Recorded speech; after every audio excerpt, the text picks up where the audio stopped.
Guys, welcome back to my channel. So I have i-share ko sa inyo. So 2 years ago may upload ako about Al Hilal Digital Bank. Like 2 years ago nag-upload ako na wala siyang maintaining balance, so even walang laman yung card mo or account mo, it's fine, so hindi magcha-charge. So this year, I think last month na-charge na ako ng 21. Pero last year nag-ano na sila ng yung mga bagong I think by November or October, yung mga bagong nag-open ng account, parang kailangan na mayroon ng maintaining balance. I think 2,000 dirhams. Yun. So yung mga naunang nag-open ng account, so wala pa yun. So sabi ko okay pa yung akin, kasi sabi ko nauna parang 2 years ago pa ako nag-open. So sabi ko okay, hindi ako apektado. Pero last month naka-receive na kaagad ako ng deduction charge ng 21 dirhams about doon sa kailangan may maintaining balance na siya.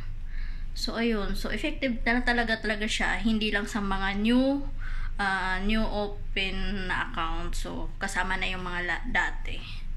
So parang siguro strategy nila or yung mga bago na walang maintaining balance sa una, so ngayon meron na.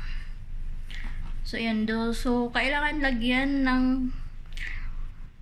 mga 2,000 every month ang account nyo, otherwise magcha-charge siya ng 21 dirhams.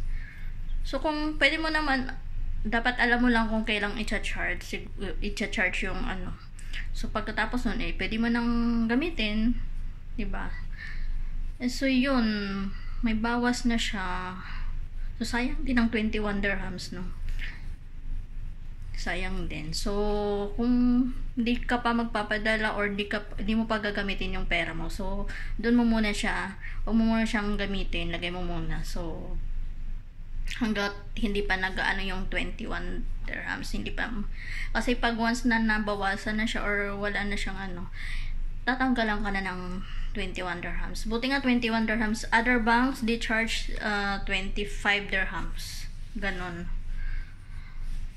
Ayun lang i-share ko, kasi yun nga, akala ko naka-ano na ako na walang maintaining balance or walang charge. So yun, kasama pa pala kahit mga old na nag-open ng account.